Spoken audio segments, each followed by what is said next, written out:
Okay. Okay. So we're here at Shane's house. Ever since the first time I saw Shane's house, I was super inspired by it.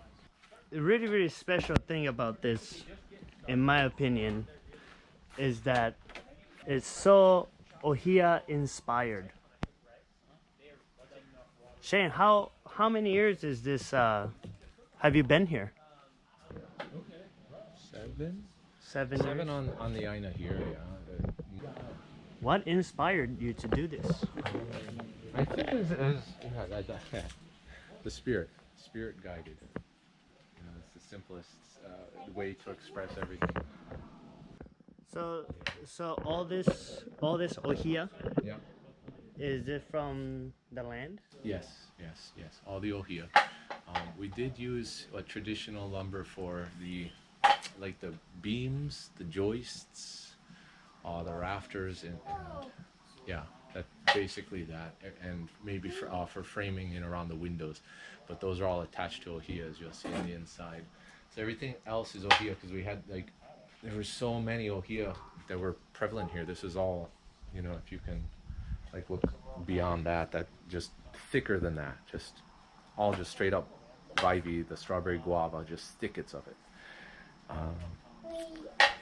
So within there was the Ohia, and unfortunately, after clearing through the IV patches, we noticed some of the Ohia were dying, possibly rot, and appreciating, you know, the endemic species and the beautiful wood that, you know, it is, and that each of those spirits, those elders in the tree, you know, to, you know, appreciate and mahalo that they're able to still coexist and provide, you know, not through decomposition as nature, you know, would have it that way, but now is an interaction with man, and that we were able to reuse and reclaim a lot of the Ohia, actually all of the Ohia. And it's such an incredible wood to work with. It's quite unique.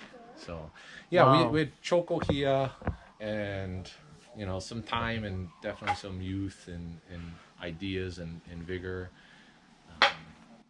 Well, thanks for sharing that. It's like I felt like such a I feel where you're coming from when you're using this wood.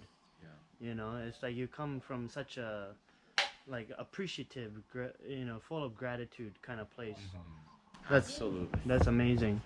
Yeah, it was a part of that coexistence and that balance. Instead of, you know, coming, we're still, there's still a footprint. You know, we've clearly changed the Aina. It's not just the Aina, but mankind has always changed the Aina. So I think it's just your relationship and, you know, that reciprocity and that coexistence with the lands where you live. Yeah. So that's kind of what called us and why we wanted to express it that way. You wanna show us around? Oh yeah, sure. Inside. If you're not bombing me. Okay. So immediately the vibe is like super rustic, super cabin, brown, high ceiling, a lot of wood, a lot of not non-straight lines, a lot of crookedness, curvatures, really interesting windows. Okay, and yes, but no. This is the same thing. This is just this is a post and beam construction. So using the hardware, it's not timber frame because it's not mortise and tenon. You know, where you have the piece of the wood go inside the piece of wood and use your wooden dowel or a wooden nail. It's using like hardware, so there's secured metal bits in there, but it's just a post and beam building. Yeah. So pretty simple, I think. To, you know, kind of, it's like sticks. You just have to make sure that you have your sticks are big enough for the job that they need to do. You know, if you're holding up some beams, you need some thick sticks, or if you're, you know, crossing, you want something that has something. And then tying it together and ensuring that you have your 45s, you know, your knee braces, like all these X's and whatnot that you see. To have those to kind of help support at least the top as well as down below. You try and incorporate it into the structure as well. So the obviously the post, you know, is one thing, but I'm noticing like the walls are slabs of wood. Yes. So first of all, did you put up the post and then did the framing of it, and then just tied it together with slabs of Yeah. wood. So part of the structural design of it was, building a large pavilion. So you get your roof and you get your main posts, and then you kind of start tying things together. You know, so yeah, there was the 8 posts went up, and then I think then putting the beams and whatnot for the roof and the rafters, and that kind of held things together. Clearly not well enough. We also had like 2x4s bracing them down I see. to the floor, because we made the floor first. Actually, that kind of helped Sure. solidify things, and Sure. it wasn't as wobbly at the top. Sure. So yeah, posts, and then figuring out like, well, where are you gonna put the windows? And we know we wanted plenty of indoor outdoor, experience, and we had all these windows. This is before like. A couple years before COVID, before everyone's like, oh, we should definitely, try make our own place. Where did you get all These this? are all like Restore or Craigslist, and they're super cheap. Like people are just trying to Like, give away free windows. look at this window. It's like incredible. Yeah, just picked that one up. That It is was from so Restore. cool. It came out of like a house from Hamakua Coast. Yeah. The, A remodel. yeah, like these unique windows really makes this house, that much more unique. Yeah. Wow, so awesome. I have an going back to the wall of the house. How would you get this many slabs? You make them with a chainsaw and a mill. You just do it. So like Alaskan sawmill? Yeah, an Alaskan sawmill, which I do not recommend for anyone to do. Don't do it unless you're trying to do just a couple slabs, but don't make siding. Get a proper mill or one of those. Yeah, this looks like insane amounts of work. Yeah, but you know what? It does also give it a little bit of a different texture. It has that chain gouges and marks all like in random spots. Yes, You know? I like the chain gouges. So it gives it a little bit like more it. interior texture, and that's just some Yeah. of the Brazilian rosewood stain seeping Love through it. from the outside. I love Because it. we show Shugiban the outside. Yeah, you burnt it, huh? You and burnt then the we outside. then we put rosewood oil all over it a couple times. Amazing. So, question Yes. I have is, what elevation are you in? I think we're maybe like 650 foot. Okay, 650 foot. So, but also in the area that receives it channels a lot of rain. So a lot of rain does come through this part of the island, and especially being the east side of the island as well, or the windward side. So I just want to touch back on like the fact that you said there's still no bug damage. For using Ohia wood, there's still no bug damage, and at like a pretty low elevation, so you're like 650, and no bug damage, and you didn't do anything to treat it Aside from the rosewood oil, yeah. before you burnt the. Oh yeah. So you burn it, which prevents insects from the outside, but the inside's not burnt. Right, the inside. The inside just has some of the rosewood oil that seeped through. Yeah. However, that's not what I look at. I look at the actual posts. Right.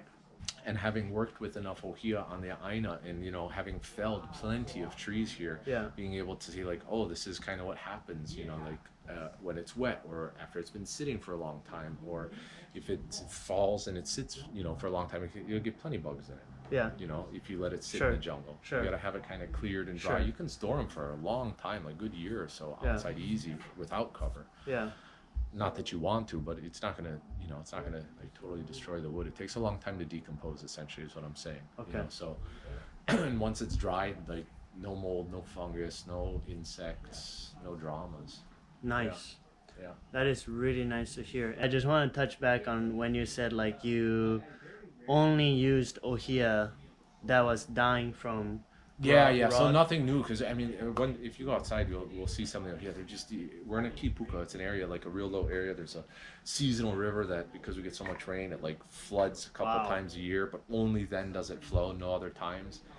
So it's all the rains and the tributaries from up the Mauna, coming together and then forming this river. That's the one that goes across the highway there. Yeah. So it's a low-lying area. Old Kipuka, we get all this old growth Ohia here. This Yeah. is like, if you go down to like Nat and Kel's just 2 streets down, or I don't know what Pat's place looks like, you don't have these thick, old Ohias, because this is an old area that lava didn't flow and cover over. Right. Did you do this all by yourself? Yeah. 99% of everything you see, like all of the foundation work, all the electrical and the plumbing and the milling and the sharpening the chain for the mill, and you know, figuring things out. It takes a lot of time to like, okay, I've got this window that's this big by this big. Where can I put it and still have some structural? You know, there's still things I want to add to this. Yeah. As far as bracing, but it's solid for now. But it could be even more solid with a couple extra posts, tying these beams, tying these posts together. So 99% of so much to do outside, so much to play, and it's like exist in your sandbox. I think it would be easy for me to also be lost if I still were existing in a more closely dense homing or housing neighborhood. I could easily get lost in the sandbox of being in a garage, building cars or motorcycles or something. Right on, Shane. You want to finish it off with the garden tour? Oh, shoot, can, yeah. We'll go check them out.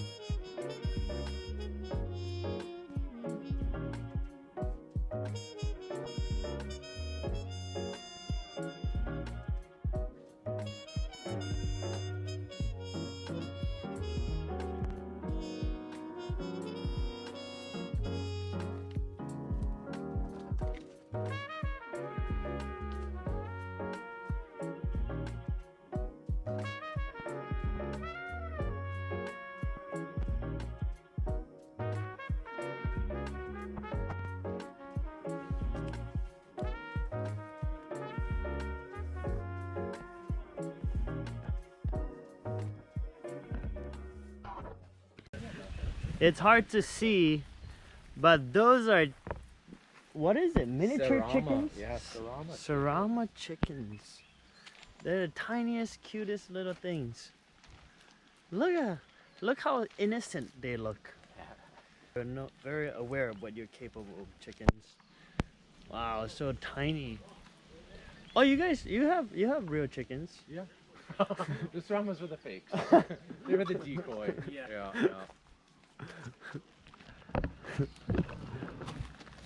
So what is regular this? chickens and a run. Is this an avocado tree? Ohia. Oh, here, it's getting hit with something. Yeah, I know. Well, What is that? No, chickens, the little guys sleep up there. Oh, that makes sense. It's just chicken manure underneath there. Your ulu tree is impressive. Oh, yeah. Very nice. That's where the coop used to be. The coop used to be, and I'll also put soil there. This is, I think, our first ulu as a gift I got for Jez. And she birthed this year. Like, we had probably 16 ulu off of her. You. Yeah, super stoked. Big mahalo. We get a couple other ulu around that are, pretty healthy, but I think next year. Do you have like a farming philosophy? Yeah, I think it's a collection of several. But basically what works, just what works. You gotta, like, your space from your neighbor 6 doors down, from my neighbor, 3 roads over. There's variances and differences just in the ground, how much sun, rain you get. But yeah, so kind of what works. I've been, a couple years ago I was fond of the syntropic farming. So it's kind of like a hot thing now. Yeah, so I tried to kind of do a little bit of that, pretty much. which is, focus on just trying to have that coexistence of your different layers and your microbiome in the soil, and using what's there as like chop and drop, because you want to add more nutrients to that area. It works really well for ravaged areas, or areas that have, of course, you grow like eucalyptus to be your canopy, and bananas and coconuts in between, and then other smaller stuff. So we kind of did something similar. I love it. Thank you guys for watching another episode of Offgrid Neighbors. This episode was probably one of my favorites, just because this guy always inspires me so much. So with that, if you are someone looking for opportunity for growth, you can feel free to contact Shane for either a work exchange or internship, vacation, or a combination of any of the above I just mentioned. Obviously, he specializes in whatever you saw in the video, as well as syntropic land, syntropic agriculture, post and timber construction, off-grid systems. He knows how to do solar, he knows how to do plumbing, obviously the building. So with that said, I'll put his email right here.